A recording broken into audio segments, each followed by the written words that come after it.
Hello and welcome to this ATRAX 2.0 Premiere tutorial. In this tutorial we're going to go over how to set up a customer packing slip. Customer packing slips are useful when you want to generate a form that you can include inside of the box when you send in gauges to our lab for calibration. This will help expedite the receiving process on our end.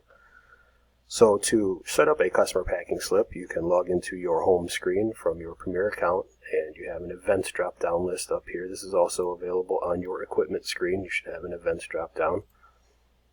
You're going to click this events drop-down, and you should have another selection for Premiere events, and then all of the available Premiere events are here. Customer packing slip is the very first one, so we're going to go ahead and click on that, and that will open up the event window.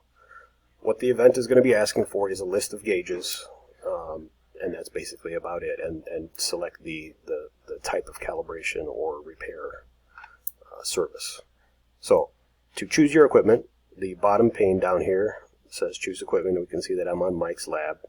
If I know my gauge IDs, I can type them in here. In this case, I know test 1. I'm going to add test 2. And let's add a third one, test 3. So I have 3 gauges that I want to send in.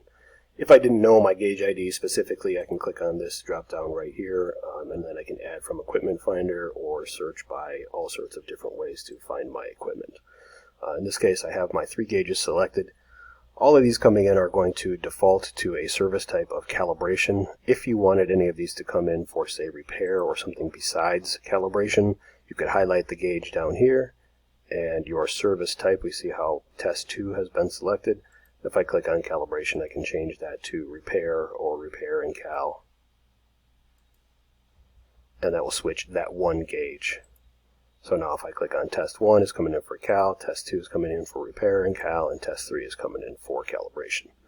I have an option to put in my PO number up here. For Mike's lab, I have a blanket PO set up, so it automatically populated, but you can go ahead and just type in whatever PO you have coming in with this as well. It would be a good idea to print out that PO and include it with your packing slip at the same time for your incoming paperwork. If you have any special instructions, any special test points for these gauges, any special accessories or things that you're sending in, anything of special to note, make sure to edit that here, and that will come through on the form as well. So now that I have my gauges selected and I have my equipment service selected, I just click Finish. It will ask me if I want to complete, say yes, and it will generate the form. It will pop up on your screen first, and then you can print to your printer. This is what it will look like. We have our customer packing slip with the doc number, our pertinent information, the company, contact, information of when we're sending it in. Here's our 3 gauges below. We have test 1, 2, and 3, and the services that they're coming in for. Test 1 was coming in for calibration, then we had repair cal, and then we had calibration on the third one. There's our special notes that we typed in, so that comes through here as well. So this is what you can print out to send in with your gauges. It will help us on the receiving end as far as getting them into the system quickly and efficiently. If you have any questions on this, please direct them to mike@atiquality.com. and I'd be happy to help you out in any way. Thanks.